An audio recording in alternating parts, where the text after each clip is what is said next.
Hari itu terasa sangat berat, perutnya dililit rasa sakit yang luar biasa. Namun, ketenangannya pecah saat suara tangisan bayinya menggelegar. Ibu mertua segera menggendong cucunya sambil menyindir tajam. "Tidak bisakah kau sehari saja merawat anakmu dengan lebih baik?" Mertuanya terus mengoceh. "Ini semua salah ibumu. Nenek akan membantumu memukulinya nanti." Mendengar hal itu, menantu langsung membela diri. "Bu, bagaimana ibu bisa berkata begitu? Aku hanya sedang datang bulan, jadi aku berbaring sebentar." Namun, sang mertua justru semakin menyudutkannya dan menuduhnya sebagai ibu yang tidak bertanggung jawab hanya karena membiarkan anaknya merangkak sendiri. Ia mengingatkan mertuanya bahwa selama ini dialah yang melakukan semua pekerjaan rumah tangga sendirian, sementara sang mertua hanya berdiam diri. "Apalagi yang telah ibu lakukan untuk cucu ibu selain berbicara hal buruk?" tanya menantu. Di tengah ketegangan itu, suaminya datang. Namun, bukannya menenangkan, ia justru membela ibunya dengan alasan sang istri tak sopan kepada orang tua. "Kemasi barangmu dan pulang ke rumah ibumu sekarang," bentak suaminya dengan tega. Mertuanya tersenyum puas melihat menantunya terusir dari rumah. Sang istri melangkah keluar rumah dengan perasaan hancur. Meski berusaha menahan diri, ia akhirnya tetap pergi dengan perasaan kesal. Ia bahkan lupa membawa dompetnya dan berakhir gengsi menelepon suaminya setelah ia diusir. Namun, tak lama kemudian, sang suami menyusul. Bukannya marah, ia justru membawakan tas berisi pakaian, pengisi daya iPad, hingga produk perawatan kulit milik istrinya. "Ini ada uang 50 juta, kata suami sambil menyerahkan uang tunai dan kartu.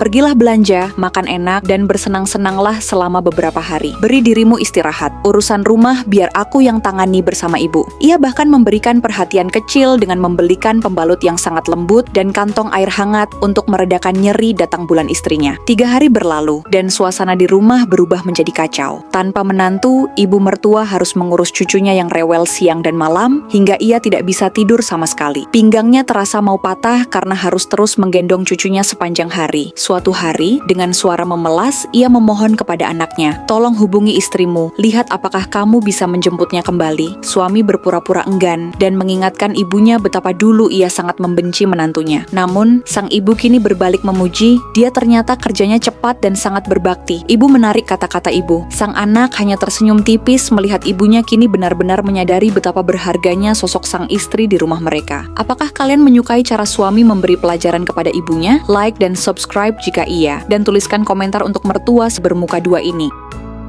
Sejak pagi buta, ia terus mengeluh kesakitan karena diare hebat yang tak kunjung berhenti. Tubuhnya lemas hingga akhirnya ia memutuskan untuk menghubungi suaminya dan meminta tolong agar dibelikan obat atau segera pulang. Sang suami yang khawatir pun berniat langsung pulang. Namun, sang mertua justru mengambil alih pembicaraan. Ia menyuruh anaknya tidak perlu pulang hanya untuk urusan diare. "Dia hanya diare sedikit, tidak apa-apa," cetusnya meremehkan. Tak berhenti di situ, sang mertua malah memarahi menantunya dan menyebutnya sangat merepotkan karena dianggap berlebihan menyuruh suami pulang hanya karena sakit perut. Sejak awal, ibu mertua memang tidak pernah menunjukkan rasa prihatin sedikit pun pada kondisi menantunya. Ketika akhirnya sang suami sampai di rumah, ia segera menanyakan apa saja yang dimakan istrinya hari itu. Sang istri menjelaskan bahwa ia hanya makan masakan di rumah. Terakhir adalah ayam bakar yang dimasak oleh ibu mertuanya untuk makan siang. Ia bahkan masih menyimpan setengah porsi di dalam kulkas. Sang suami segera memeriksa kulkas dan mencium bau yang tidak sedap dari ayam tersebut. Di saat itulah, sang ibu bersikeras bahwa ayam itu masih layak makan. Tanpa banyak bicara, sang suami langsung membawa istrinya ke rumah sakit. Bukannya merasa bersalah, sang mertua malah menuding menantunya hanya berpura-pura sakit agar diperhatikan. Sepulang dari dokter,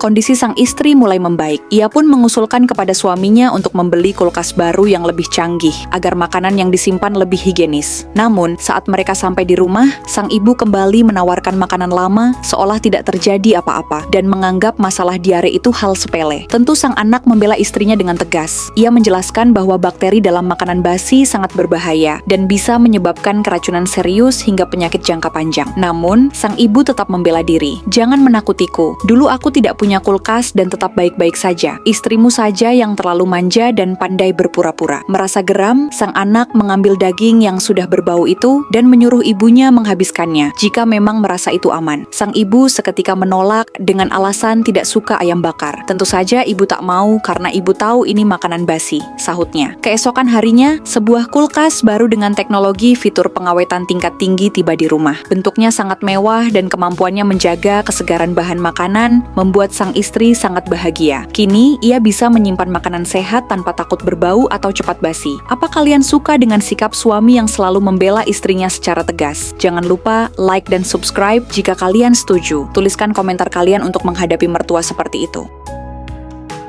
Hari itu, menantu datang membawa oleh-oleh istimewa untuk ibu mertuanya, sebuah syal sutra murni buatan tangan. Namun, mertua justru meremehkan dan menuduh syal itu adalah barang murahan yang ditenun mesin untuk menipu orang. Melihat ibunya terus menghina pemberian istrinya, sang anak tidak tinggal diam. Ia langsung mengambil syal itu dan memberikannya kepada sang bibi. Bibi sangat terkejut sekaligus senang mendapatkan syal sutra tersebut. Sang istri langsung berbisik panik karena syal itu dibelinya dengan harga 3 juta. Namun suaminya dengan santai menjawab bahwa ibunya memang tidak suka dan tidak tahu cara menghargai pemberian orang, jadi tidak perlu dipaksakan. Kejadian serupa terulang saat menantu membawakan buah persik. Meski ia sudah memilihkan yang terbaik, mertuanya mengeluh bahwa saat ini belum musim persik, sehingga rasanya pasti asam dan sepat. Sang mertua menolak mencicipinya, sehingga sang suami menyuruh istrinya saja yang memakan buah itu daripada memberikannya kepada orang yang tidak mau menerima. Bahkan ketika sang menantu dengan tulus membelikan sebuah cincin emas yang dianggapnya sangat cocok untuk sang mertua, penolakan kembali terjadi. Mertuanya mengomel bahwa model cincin itu terlalu kuno dan tidak bagus sama sekali. Tanpa ragu, sang suami mengambil kembali cincin itu dan berkata akan menukarkannya dengan perhiasan lain yang lebih modis untuk istrinya saja. Suatu hari, menantu merasakan perubahan luar biasa pada kulitnya setelah menggunakan masker. Wajahnya menjadi lebih kencang, kenyal, dan halus meski sering begadang. Karena ingin berbagi kebahagiaan, ia membelikan beberapa kotak untuk ibu mertuanya agar kulit sang ibu juga menjadi lebih terawat. Namun, sang mertua tetap pada wataknya. Ia malah menuduh menantunya membodohinya dengan barang murah dan mengeluh bahwa kulitnya justru rusak sejak memakai produk-produk pemberian menantunya. Ia juga menyindir menantunya hanya bisa menghabiskan uang anaknya saja. Meski begitu, melihat ketegasan anaknya yang tidak lagi membiarkan istrinya direndahkan, sang mertua akhirnya terpaksa mengambil masker itu karena merasa takut pada anaknya. Punya istri yang tetap berbakti meski terus ditolak itu langka, tapi punya suami yang tegas membela kebenaran di depan ibunya sendiri adalah kunci kedamaian rumah tangga. Kira-kira pesan apa yang ingin kalian sampaikan untuk ibu mertua yang angkuh ini?